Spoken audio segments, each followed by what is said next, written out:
Welcome back to The Critique. We're diving into Chats with Cupcakes, episode 5.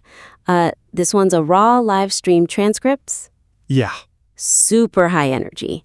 Bouncing really fast between, internal community drama, then AI video workshopping, deep theories. It's got loads of interesting stuff, but structurally, it's like a marathon with no mile markers. Right. Let's jump right into the feedback. How can we make this chaotic energy actually actionable? Okay, so a key challenge here, I think, is just the sheer range of content all crammed together. Yeah. You move, almost without warning, from very specific personal stuff, like the issues with Tommy and BX, straight into technical production talk, maximizing viewer numbers, that kind of thing. And then right into, analyzing the Charlie Kirk incident. Big jumps. Exactly. And that rapid, free-flowing shift, that's really the core structural problem for the audience. The current rapid, free-flowing shifts between highly specific personal feuds, abstract philosophical debate, and technical content workshopping create a chaotic structure that prevents the audience from settling into any single topic. It just wears people out. That's the weakness, yeah. The viewer's focus gets exhausted when you leap so abruptly. From community figures, then suddenly you're deep into Filmora or the V3 model, and then bam, another hard turn into socio-political theory. No clear dividers. It really drains concentration. Okay, I get the need for structure, but, doesn't this show kind of thrive on that raw, chaotic energy? If you formalize it too much, like a community check-in with a timer, won't you lose that spontaneity? That feeling that the drama with Talcott and BX is happening now? That's a really fair point. You definitely don't want to sterilize it. But it's more about managing expectations, right? The suggestion here is to bring in some clearly defined segments, maybe timed, maybe just anchored. Anchors, okay. Yeah, anchors that sort of compartmentalize these different types of content. It manages what the audience expects and lets them dive deep into one thing without it just bleeding straight into the next. That's where the exhaustion really kicks in. You keep the spontaneity, but within a container. Ah, I see. So you give it a label, maybe a loose time boundary. Exactly that. For instance, you could have a formal community check-in bit. Keep it tight 5-10 minutes maybe, just for the drama around those specific people. Mm-hmm. Then you could create a totally separate AI lab segment. That's where you do the technical workshopping. Patrick's editing ideas, which are great, by the way, like the camera angles you can take when you're editing from the same scene. Right, and the color coding stuff, yellow for OTW, red for Landry. Exactly. Put all that in the AI lab slot. People who want the tech stuff know when to tune in for that. And then maybe a separate abstract analysis segment, just for the bigger picture stuff, like surveillance capitalism or the Charlie Kirk discussion. Okay, that makes a lot of sense. You create clear containers. And that tells the audience, hey, each of these topics is important. Absolutely. It's about respecting the viewer's time, their attention span. Okay, good. Let's shift gears then from structure to tone. Let's look closely at the overall vibe of the show, especially how you guys talk about yourselves and your metrics. Yeah, I picked up on a real pattern of defensiveness there. The material spends too much energy defending the show's existence and production style against perceived external judgment, which alienates listeners not already steeped in the community drama. How does that actually show up? Well, the weakness is pretty clear when the hosts keep pivoting to defend the random scheduling, saying things like, we obviously aren't very schedule-oriented people. Right. Or downplaying audience numbers. Focus on it right now who cares? Or pushing back against pocket watching. Yeah, that defensiveness, that inward focus. Often it's one person saying it, the other challenging it. It just eats up time, doesn't it? Time that could be spent on the actual content. Exactly. It feels like throwing a great dinner party, but spending the whole night apologizing for, the napkins not matching, instead of letting people enjoy the food. Perfect analogy. So what's the fix? How do they get past that insecurity and just own it? The suggestion is pretty fundamental, really.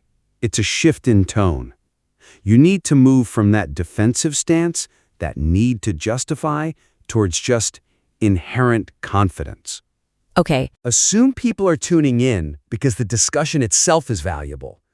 Your focus has got to be completely on translating those internal community things into themes anyone can relate to. The weakness is thinking you need to justify the chaos. The strength is using the chaos as, like, raw material. Okay, so give us some concrete ways to do that, especially when they hit those points of conflict or talk about numbers. Right. First off, just cut all the chat that minimizes viewer numbers or defends the schedule. Stop doing it. Just stop. Yeah. And when you do talk about community conflict, frame it differently. Think of it like a mini psychological study, interpersonal dynamics. So instead of just reacting to hostility or whatever's in the chat, try to elevate it. Like when one host says, I just really have to get this in my head that's so important to other people because for me, I just don't. Yeah, about the stats. Right. Use that feeling as a launch pad. Have a deeper philosophical chat right there about, say, external metrics versus intrinsic creative drive. Don't just dismiss the metrics, explore the tension. Okay, so adopt that confidence about the approach, the schedule. Then they need that same kind of seriousness for their actual output, yeah? Because right now the AI content creation seems, well, it mirrors the chaotic schedule. Precisely. There's fantastic creative energy here, loads of drive, but the material itself calls the output things like random shit and loosely made bullshit. Referring to that Godfather clip, yeah. Exactly. To move past generating random shit and loosely made bullshit, the creative process must reverse, prioritizing narrative scripting before visual generation. That sounds almost counterintuitive given how spontaneous they seem. What's the problem with the way they're doing it now, generating visuals first? The weakness is that those weird explosive ideas are driving the bus. You generate clips first, then try to sort of force a storyline onto them afterwards. Ah. And that leads to awkward flow, wasted rendering time on the AI side. We saw that with the draft script, remember? That great line, money is the root of all evil. In this modern day of screens and machines, views and clicks are the new oil. Powerful stuff, but it felt totally disconnected from the visuals they'd already made. Right. So discipline is needed. Solidify the vision before the tech work starts. It's like sketch the blueprint before you start hammering nails everywhere. Exactly. The suggestion is, embrace a disciplined, script-first model. Like that grim hustle idea they floated, those powerful short videos. Yeah. Create a tight, focused script. Maybe pull from existing high-impact dialogue you already have before you prompt any AI video. For example, use that idea of pulling short, punchy phrases or exchanges from older transcripts, maybe Jack's old shows. Build a tight, maybe 2-minute narrative first. And then bring in the tech skills. Yes, only after the dialogue is locked down. When every line serves a purpose for the story beat. Then apply the specific editing tricks. When they get into Filmora, that's when they should use things like the AI silence detection or cropping and zooming. To make it flow? Right, to make it smooth, get rid of background issues, but make sure every clip serves the script you already wrote, not the other way around. That's a big process shift, yeah. But it makes the purpose of the tools much clearer. Okay, finally, let's talk about the friction inside the collaboration. They seem very aware of their different roles. Yeah, the material clearly spells it out. You've got someone who's not the artist, but the visionary and troubleshooter, and then someone else with the musical talent and the technical editing skills. Right. And that difference in skills, that should be a huge asset, but right now it seems to cause more friction than progress. The admitted disparity in skills, from visionary to artist to troubleshooter, is a strength, but currently leads to friction and circular argument instead of productive output. What's the weakness there? How does it manifest? The weakness is that cycle they get into. They talk about collaborating, we can all come together and create one hell of a fucking machine. Great idea. Yeah. But then it gets derailed by conflict, by going in circles. It comes directly from not having clearly defined roles or authority. One person even says they will find a way to dance around a solution forever. It's telling. It's funny, isn't it? They know they have all the right parts for the machine, but they argue about how to connect them instead of just assigning tasks. So how do you make that formal? The suggestion is pretty straightforward. Assign concrete, formal production roles. Base them on those strengths they already acknowledge. Delegate tasks clearly. That way you get productive interdependence, not competitive overlap. Okay, like what roles specifically? Formalize it. Maybe designate one person as the visionary. They're responsible for the theme, the big picture concept, right? Like the Odin's Rage music video idea, or deciding on character colors.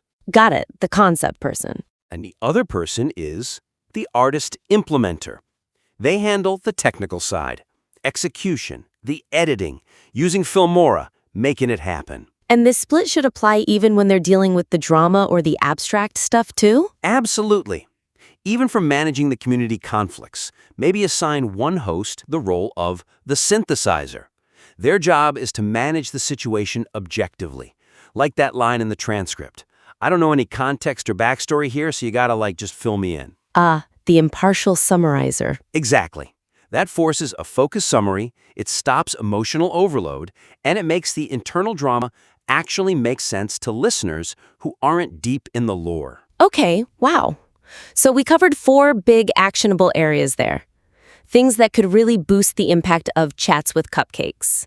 The raw material, the talent, it's all there. It just needs structure and discipline to really shine. Yeah, so to quickly recap the actionable steps. First, segment the content. Create those clear check-in and AI lab type sections for flow and audience retention. Right, containers. Second, shift the tone. Drop the defensiveness, embrace confidence. Treat the internal stuff like interesting case studies. Own it. Third, get disciplined with the AI creation. Script first, then generate visuals. Maximize impact, minimize wasted effort. Blueprint first. And finally, formalize those internal roles. Visionary, implementer, synthesizer. Leverage the different skills you have, stop the gridlock. Great. Implement those 4 key steps. You've got fantastic potential here, and we are genuinely looking forward to seeing the focus and the improved flow when you submit your work again for the next critique.